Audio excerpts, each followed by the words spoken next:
Hey growers, welcome back to the castle. It's time to drop some more science on you. So let's pick up where we left off last week in true Scottish style.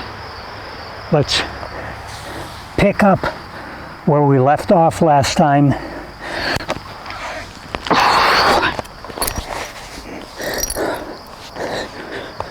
And see what this week's subject is.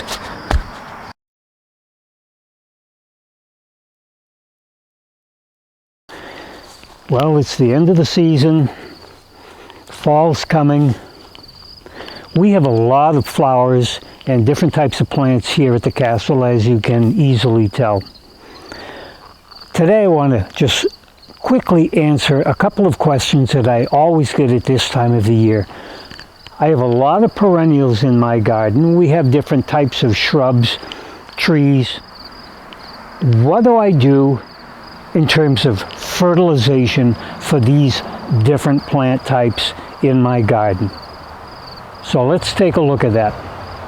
What we're going to do is we're going to look at perennials, because most of you probably have some perennials in your garden, and a lot of you probably have perennials being the majority of those flowers and plants in your garden for obvious reasons. They come back every year.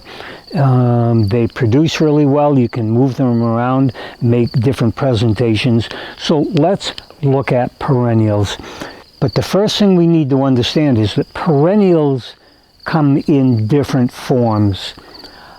We're going to look at two of those primary forms, the first being woody perennials, the second being herbaceous perennials. So let's first look at woody perennials. What is a woody perennial? By definition, they're plants that have stems that increase in girth and increase in length every year, and that the subsequent year's growth comes on those stalks which survive and regenerate in the spring. So examples of woody perennials would be things like, this is a decorative weeping mulberry.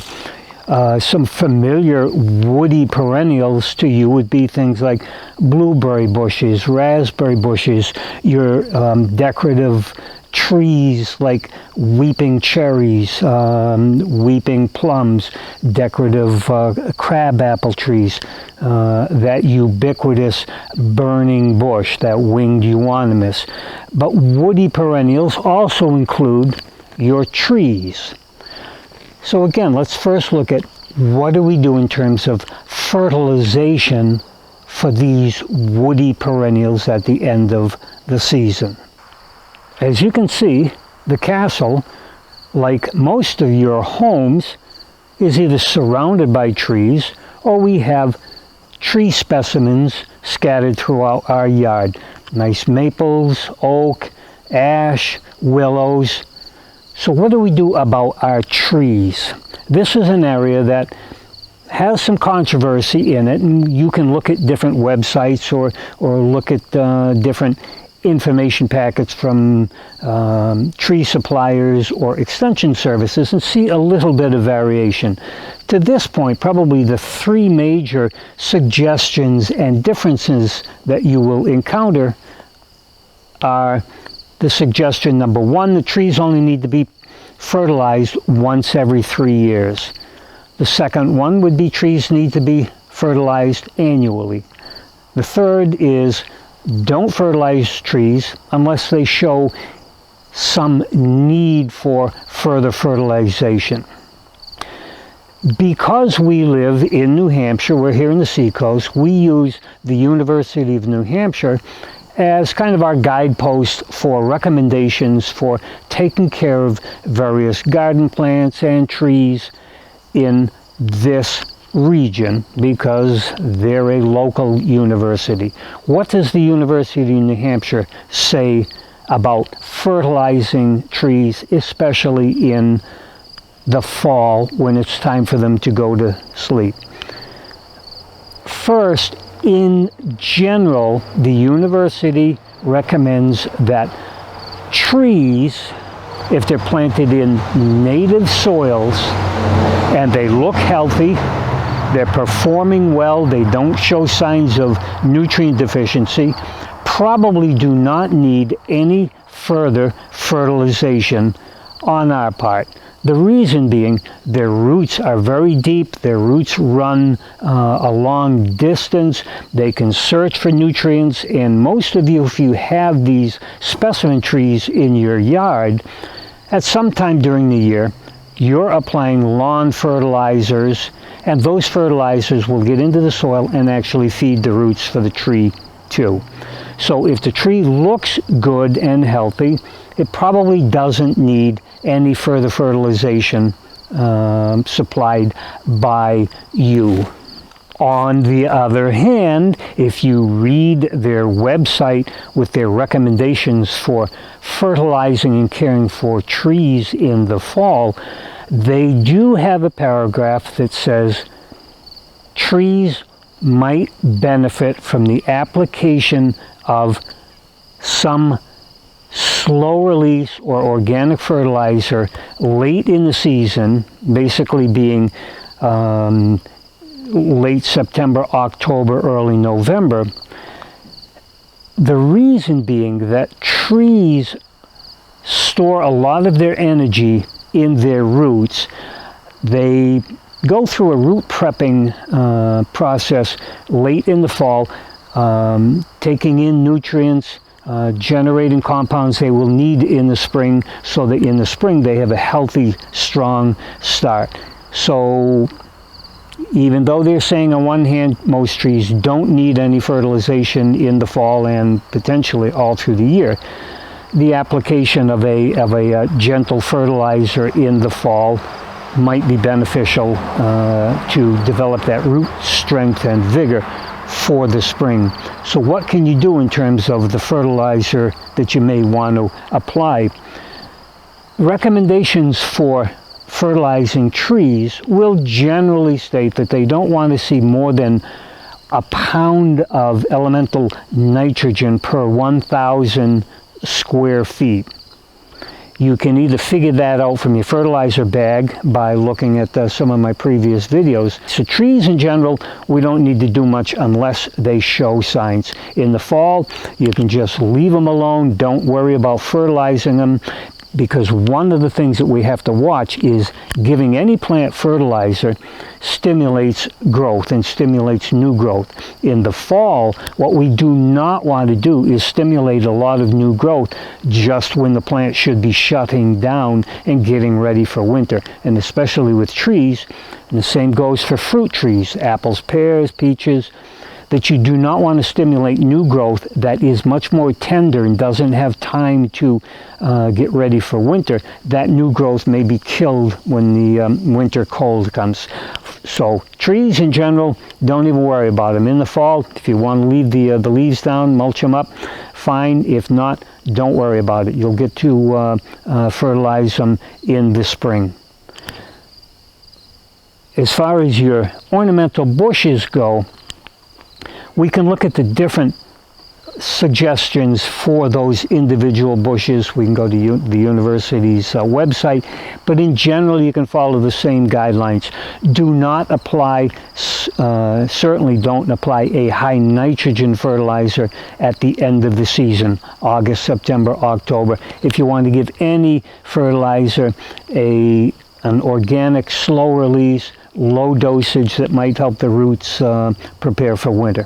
So your bushes, again, don't worry about, oh my gosh, I got to get out and fertilize my bushes. So let's look at that second category of perennials, and that's going to be the herbaceous perennials. This is one of the perennial gardens here at the castle. And you're probably looking at it and saying, hey, that reminds me of my perennial garden, in the fact that it's packed. Every spring when they start to come up, it's like, that's going to be perfect, it's going to be spaced well, things will look really good.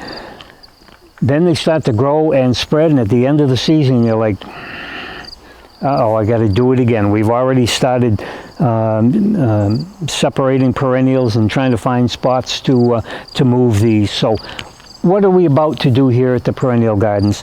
In the Perennial Gardens, in these herbaceous perennials, and the herbaceous perennials are the ones that you're familiar with that will flower, they'll die back, we'll chop them off to about ground level, they'll come back next year from the ground up.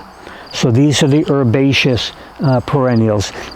Rudbeckia, turtle heads, asters, Shasta daisies, daylilies, irises, hostas, and we could go on, and we'll look at them all as basically the same. So we'll get in here shortly. These will start to die back.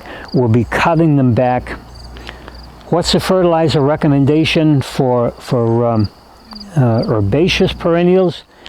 In general, because again, we can find a little bit of differing opinions here.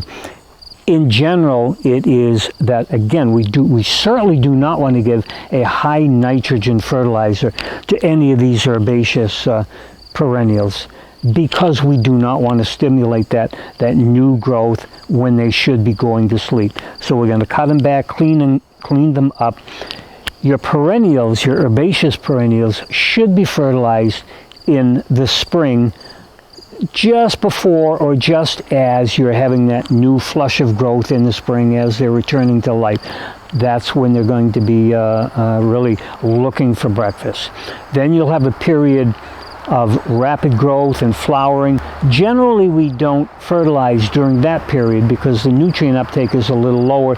We'll wait a while until the flowering and the growth slows down, and then maybe giving a second kick of fertilizer in that midsummer. We do have a few varieties that we're probably going to want to fertilize a few extra times in the summer, things like daylilies, mums, tall phlox, several others that just eat a lot more, but you can check on those or get in touch with me and we can tell you which ones that may need that periodic fertilizing through the summer.